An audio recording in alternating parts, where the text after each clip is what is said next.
Matius pasal yang ke-16 ayat 25 dia katakan begini. Karena barang siapa mau menyelamatkan nyawanya, ia akan kehilangan nyawanya. Tetapi barang siapa kehilangan nyawanya karena aku, ia akan memperolehnya. Haleluya. Saudara, ada banyak orang berusaha menjaga nyawanya dengan cara apa saja. Contoh, kita semua pasti pingin sehat, ya kan? Nah, bagaimana caranya supaya kita bisa sehat? Tentu saja kita harus makan makanan yang bergizi, ya, makanan yang berguna bagi tubuh. Haleluya. Saudara, sekarang timbul pertanyaan. Apakah dengan kita makan makanan sehat itu bisa menjamin saudara dan saya bisa mempertahankan nyawa kita? Bisa nggak? Nah, ini ada ibu kesehatan. Bu Bidan, kira-kira kita menjaga makanan kesehatan bisa nggak kita mempertahankan nyawa kita karena selalu makan makanan yang sehat? Belum tentu. Sedangkan medis aja bisa berkata seperti itu. Belum tentu. Haleluya. Saudara, ya. Kenapa saudara? Kita sudah menjaga kesehatan kita. Kita menjaga makanan kita. Biar kita tetap mengkonsumsi makanan yang sehat, yang bervitamin. Tapi kenapa itu juga belum tentu untuk bisa mempertahankan nyawa kita? Haleluya. Itu karena apa? Hidup dan mati manusia bukan tergantung makanan, tapi hidup dan mati manusia ada di dalam genggaman tangan Tuhan. Amin. Ayub 14 ayat yang kelima. Saudara lihat ya, saya akan bacakan buat kita. Jikalau hari-harinya sudah pasti dan jumlah bulannya sudah tentu padamu dan batas-batasnya sudah kau tetapkan sehingga tidak dapat dilangkahinya. Ternyata saudara, hidup dan mati manusia bukan tergantung makanan, tetapi hidup dan mati manusia yang menentukan tanggal, bulan, waktu adalah Tuhan. Dan tidak ada satupun manusia yang bisa melangkahi kuasa Tuhan. Haleluya. Saudara, mungkin saudara pernah mendengar kesaksian BCL. Suaminya meninggal. Padahal apa yang kurang dengan suaminya? Dia tidak makan makanan yang berminyak. Dia tidak makan makanan yang berlemak. Dan dia juga rajin olahraga. Dia suka makan buah dan sayur, ya, makanan-makanan yang sehat. Kok tiba-tiba kita mendengar, oh dia meninggal secara tiba-tiba.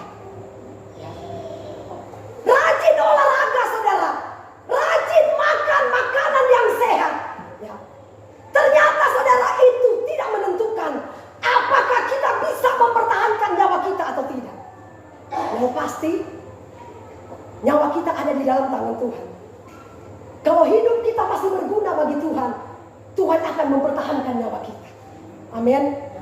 Tetapi saudara, saya mau katakan, kalau hidup kita sudah tidak berguna, tidak pernah melakukan kehendak Tuhan, firman Tuhan berkata saudara, kapak sudah tersedia, bahkan sudah ada di depan mata kita, maka dia akan menimpa orang-orang yang tidak takut akan Tuhan.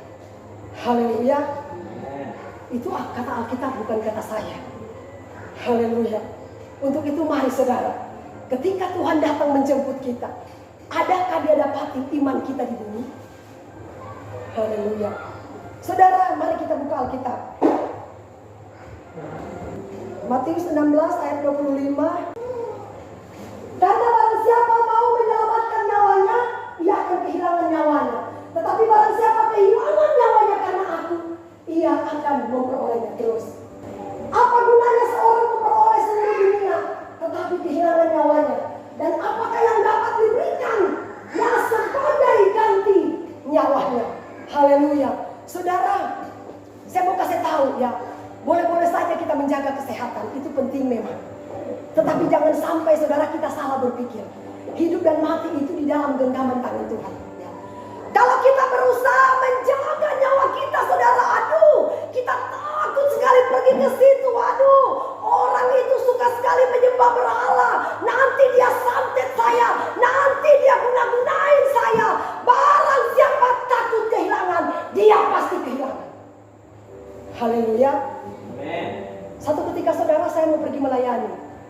Tiba-tiba ada yang larang. Oh, ngapain kamu pergi ke situ? Nanti kamu dia santet. Tidak ada gunanya. Saya bilang, hidup dan matiku di dalam tangan Tuhan. Ya. Kalaupun saya mati karena saya melayani Tuhan, hidupku untuk Kristus, mati karena Kristus adalah keuntungan buat saya. Amin. Karena hidup dan mati ditentukan oleh Tuhan. Saya pernah saksikan di depan Bapak Ibu Saudara. Seorang bapak dia punya budak. Satu ketika saudara, bapak ini katakan kepada budaknya, pergilah kamu ke pasar, pergi belanja. Sampai dia di pasar, dia lihat ada yang panggil-panggil dia. Hei sini, itu adalah Romawi, pakai baju jubah hitam. Sini. Aduh, jangan-jangan dia mau jemput nyawa saya. Aduh, takut saya. Akhirnya dia lari kembali ke tuannya, dia katakan, Tuhan, tolong saya Tuhan. Tolong saya Tuhan. Karena tadi saya ke pasar, saya lihat ada malaikat pakai jubah hitam lagi panggil-panggil saya. Jangan sampai dia mau jemput saya. Tolong pinjamkan saya kuda, biar saya bisa lari sejauh-jauh mungkin. Akhirnya saudara, karena tuannya kasihan dengan budaknya, dikasihlah dia kuda. Dia lari sampailah dia di Samara. Akhirnya saudara, tuannya ini penasaran. Dia pergi ke pasar, betul nggak ada malaikat maut di sana? Betul. Panggil-panggil dia, sini. Oh, ternyata kamu yang takut-takutin saya punya budak ya. Terus si malaikat bilang begini, siapa yang takut-takutin? Saya ini panggil dia mau bertanya, kenapa kamu ada di pasar? Karena hari ini Tuhan suruh saya menjemput kamu di Samara. Ternyata dia pergi lari ke Samara karena dia punya ajal itu ada di sana. Haleluya. Walaupun kita berusaha mempertahankan nyawa kita, lari sampai ke ujung dunia sekalipun, namanya Tuhan bilang, engkau mati di sini, tanggal ini, bulan ini, waktu ini, maka ajal kita cuma sampai di sini. Berarti tugas kita di dunia ini sudah selesai. Amin. Saudara, seorang bapak pengusaha kaya, dia punya anak tunggal, anak satu-satunya, anak kesayangan, cerdas, pinter, dan menjaga kesehatannya begitu luar biasa. Kalau saudara dia melihat dia badan sudah naik 1 on, cepat-cepat dia, walaupun tengah malam dia olahraga, dulu kasih turun. Dia lihat lagi naik kolesterol, pokoknya setiap jam menit dia pergi periksa dia punya kesehatan. Periksa kesehatan, jangan sampai ada kolesterol, jangan sampai ada macam-macam dan lain sebagainya. Memang dia sehat. Pergilah dia kerja di luar negeri. Sementara dia terima telepon, lagi jalan-jalan. Halo, ada di mana? Baf! Ketabrak mobil, mati. Haleluya. Saudara, itulah ya. Kita mempertahankan nyawa kita. Kita tidak tahu bahwa nyawa kita itu ada di dalam genggaman tangan Tuhan. Makanya berikanlah hidup kita kepada Tuhan sepenuhnya. Karena dialah yang memelihara hidup saudara dan saya. Amin. Haleluya. Mari saudara kita buka Alkitab. Pengkhotbah pasal yang ke-6 ayat yang kedua. Orang yang dikaruniai Allah kekayaan, harta benda, dan kemuliaan, sehingga ia tidak kekurangan suatu pun yang diingininya. Tetapi orang itu tidak dikasih karunia kuasa, tidak dikaruniai kuasa oleh Allah untuk menikmatinya, melainkan orang lain yang menikmatinya. Inilah kesia-siaan dan penderitaan yang pahit. Pindahlah ya, Pengkhotbah 3 ayat yang ke-13 ya.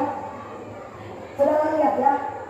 Dan bahwa setiap orang dapat makan dan minum dan menikmati kesenangan dalam segala jeripayanya. Itu juga adalah pemberian Allah. Saudara, ketika kita mau makan, Tuhan bilang begini, kalau aku tidak kasih karunia kalian untuk menikmati makanan ini, gak bisa kalian makan. Karena ketika kita memakan sesuatu, itu adalah pemberian Allah. Amin. Segala sesuatu yang kita lakukan di muka bumi ini, lakukanlah semata-mata karena kita beriman kepada Tuhan Yesus. Amin. Saudara, kata Alkitab, kalau kita makan sesuatu, tapi saudara kita makan sesuatu tapi kita tidak punya iman, kata Alkitab kita ini berdosa. Mau makan aja kalau nggak punya iman, kita berdosa. Coba, bukan dua. Roma 14 ayat ke-23. Saudara lihat ya. Tetapi barang siapa bimbang, kalau ia makan, ia telah dihukum. Karena ia tidak melakukannya berdasarkan iman. Dan segala sesuatu yang tidak berdasarkan iman adalah dosa. Saya mau makan ini daging, tapi saya kolesterol. Ya jangan makan saudara. Kalau iman kita masih bimbang, masih ragu, lebih baik jangan makan. Kita juga tidak boleh menghakimi orang yang imannya belum kuat. Ya. Tapi kalau iman kita saudara kuat, tidak ragu, tidak bimbang, makan saja. Yang penting kita punya iman. Ya. Tetapi saudara hati-hati. Ya. Kalau seandainya saudara kita ragu, sudah tahu-tahu punya kolesterol, asam urat, darah tinggi, punya penyakit gula, kemudian kita makan sembarangan, tidak punya iman, ya sudah binasa sudah. Karena apa? Tidak punya iman tapi kita makan. Tapi kalau kita punya dasar iman yang kuat, dia katakan begini. Kalau ia makan, ia telah dihukum. Ini adalah, tetapi barang siapa bimbang, kalau ia makan, ia telah dihukum. Karena ia tidak melakukan yang berdasarkan iman. Dan segala sesuatu yang tidak berdasarkan iman adalah dosa. Haleluya. Saudara, satu ketika saya lagi batuk-batuk. Tiba-tiba mulai sesak napas. Aduh, saya cuma makan rebus-rebusan. Saya pingin sekali makan gorengan, saudara. Ya, karena kalau makan rebus-rebusan juga bosan. Iya kan? Aduh, pingin. Akhirnya saya cakangkung. Dan aja aku makan dalam nama Tuhan Yesus. Tuhan, ini pemberian Tuhan, ini berkat Tuhan. Saya akan makan dalam nama Yesus. Saya makan. Nggak terjadi apa-apa. Saya disembuhkan Tuhan karena kita punya iman yang kuat di hadapan Tuhan. Amin. Berikan kemuliaan buat Tuhan Yesus. Haleluya. Makanya saudara, kalau kita ragu, kalau kita bimbang memakan sesuatu, firman Tuhan bilang, apa yang kita takutkan, apa yang kita khawatirkan, itu yang akan terjadi. Menurut ucapanmu, engkau akan dibenarkan. Menurut ucapanmu juga, engkau akan dihukum. Karena apa? Perkataan itu mengandung kuasa. Haleluya. Itu kata Alkitab, bukan kata saya, saudara. Ya. Makanya hati-hati saudara ketika kita bertindak. Ya. Rasa-rasa iman kita. Kalau kita mampu melakukan itu silakan saja. Tapi kalau kita masih ragu, makanya firman Tuhan katakan begini. Jangan kita menghakimi orang yang masih lemah iman. Ya kan? Wah, kamu kayak gak punya iman, kamu makan saja. Saya punya iman kok. Akhirnya karena kita merasa sosok beriman, belilah kita daging 5 kilo. Makan, amblas saat itu juga. Mati deh saat itu juga. Kenapa? Firman Tuhan bilang begini saudara. Tuhan, berikanlah kami makanan kami yang secukupnya. Tuhan bilang makan secukupnya. Tapi beli 5 kilo, 3 kilo, hantam daging babi rica-rica. Oh, selesai. Langsung kolesterol mati di tempat. Haleluya. Saudara ingat ya, boleh kita beriman tapi jangan pernah kita punya iman konyol. Makan secukupnya. Yang pasti sebelum kita makan berdoa dulu, ya. Kita rasakan dulu iman kita, Tuhan. Tolong berikan saya iman, saya bisa makan ini. Saudara, kalau tidak bimbang, tidak ragu, penuh keyakinan, makan saja. Tidak terjadi apa-apa. Saudara, sekarang timbul pertanyaan. Bagaimana caranya kita bisa timbul iman? Siapa yang rajin ibadah? Bagaimana caranya kita bisa timbul iman? Coba. Ini saya tanya aja sama Ibu Bidan. Ibu Bidan rajin ibadah. Ibu Bidan, iman timbul karena apa? Selain percaya ada lagi. Coba buka dulu ayat. Roma 10 ayat yang ke-17. Saudara lihat ya. Supaya saudara bisa memperoleh iman, inilah yang harus saudara lakukan.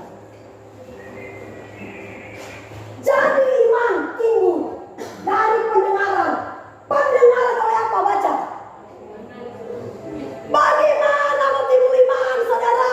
Hati kita ini tidak pernah disiram, diisi dengan firman Allah. Bagaimana mau bertumbuh? Yang kita dengar gosip melulu, ada minta ampun. Si A ini begini, si B ini si C. Gosip terus. Tidak pernah diisi dengan firman Allah.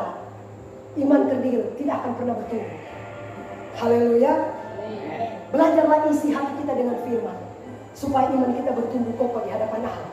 Amin. Tuhan Yesus berkati kita semua.